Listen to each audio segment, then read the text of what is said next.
আসসালামু আলাইকুম রহমতুল্লাহ বারাকাতু। দেশ এবং প্রবাসী যে যেখানে অবস্থান করতেছেন, আশা করি আলহামদুলিল্লাহ ভালো আছেন। তো আজকে আমি এই জামানার মুক্তিযোদ্ধাদেরকে সম্মান জানিয়ে আমি আজকে আমার ভিডিও আরম্ভ করতেছি। বলতে পারেন এই প্রজন্মের মুক্তিযোদ্ধা কারা, যারা প্রবাসে অবস্থান করতেছেন, মা বাবা আত্মীয় স্বজন বোন ভাগ্নি বিবি বাচ্চা ছেড়ে যারা প্রবাসে জীবিকার তাগিদে চলে গেছেন এবং প্রবাসে অবস্থান করতেছেন, তারাই এই প্রজন্মের মুক্তিযোদ্ধা। কারণ তাদের কষ্ট উপার্জিত টাকা দিয়ে যে সবুজ বাংলাদেশের অর্থনৈতিক চাকাকে যারা সচল রেখেছে, তাদেরকেই আমি উল্লেখ করি এই জমানার প্রধান মুক্তিযোদ্ধা। তো আজকে এমন একটা বিষয় নিয়ে আপনাদের সাথে আলোচনা করব, যে গাছটা নিয়ে সকলেরই পরিচিত। এটা এটা এমন একটি গাছ, যেই গাছে নিয়ে অনেক গুণ ক্ষমতা রয়েছে। আমি যদি আরেকটু ভালো করে দেখাই আপনাদেরকে, গাছটা সকলেই চিনেন কিনা। এই যে বড় বড় পাতা হয়, এটার মধ্যে অনেক গোটা হয়। এই যে আমি যদি আরো ভালো করে দেখাই আপনাদেরকে,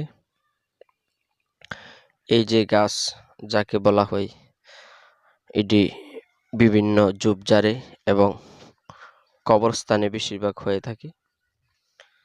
তো এই গাছ দিয়ে কি করবেন, কি কাজের জন্য এই গাছ আপনারা ব্যবহার করবেন, এই জন্যই আজকে আমি যে গাছটি নিয়ে আলোচনা করব, এটার অনেক ভেষজ গুণ বৃক্ষ বলা হয় এবং ভেষজ অনেক গুণাগুণ রয়েছে গাছে, যাকে বলা হয়, আমরা আঞ্চলিক ভাষায় বলা হয়, আমাদের রায়পুরাতে বলে এটি মেরা গাছ, আর কেউ বলে গুঠা গাছ। এই যে মেরা গাছ অথবা গুঠা গাছ, এটি আপনারা কি কাজে ব্যবহার করবেন। এই গাছটা হলো, আপনার যদি কারো দাঁতের মাড়ি ফুলে যায় এবং দাঁতে শিরশির করে, দাঁত দিয়ে রক্ত আসে, পানি পুজ আসে, তাহলে আপনারা এই গাছটি ব্যবহার করতে পারেন। তো এই গাছের ব্যবহার বিধি এবং নিয়ম কারণ আমি আমার ভিডিওতে বলে দিব। ভিডিওটা ধৈর্য সহকারে লাস্ট পর্যন্ত আপনারা দেখতে থাকুন। দেখতে দেখতে ভালো লাগা ভালোবাসা হয়ে যাবে ইনশাআল্লাহুল আজিজ। আর যদি আমার চ্যানেলে আপনারা নতুন হয়ে থাকেন, সকলে চ্যানেলটাকে সাবস্ক্রাইব করে পাশে থাকবেন। আর যারা অলরেডি সাবস্ক্রাইব করে ফেলছেন, তাদেরকে অন্তরের অন্তঃস্থল থেকে অসংখ্য মোবারকবাদ এবং ধন্যবাদ জানাই। তো আজকে যে গাছটি, এটা মেরা গাছ, সকলেই চেনেন। আর কোনো এলাকায় গোটা গাছ বলে, আর কোনো নামে যদি আপনারা চিনে থাকেন, কমেন্টে আমারে জানাইলে আমি উপকৃত হব ইনশাআল্লাহুল আজিজ। তো এই গাছ মেরা গাছ, এই গাছটা আপনারা 1 বিঘা অর্থাৎ আধা কাপ পরিমাণ, 1 গাব্বা যেটারে কই, 1 গাব্বা পরিমাণ ডালা নিয়ে আসবেন। ডালা নিয়ে এসে যাদের মাড়ি ফোলা এবং আপনার হয়, দাঁতে রক্ত আসে চোষণ দিলে এবং মাড়ি ফুলে থাকে, দাঁত ব্যথা করে, তাদের জন্য 1 গাব্বা পরিমাণ ডালা নেবেন। ডালাটা যদি আপনারা কবরস্থানতে আনেন, তাহলে সবচেয়ে উত্তম হবে, কারণ কবরস্থানে যে লাশ দাফন করা হয়, ওই কবরস্থানে যে গাছগুলা হয়, এই গাছগুলা খুব তরুতাজা থাকে এবং এটার মধ্যে অনেক উপকারী জিনিস রয়েছে।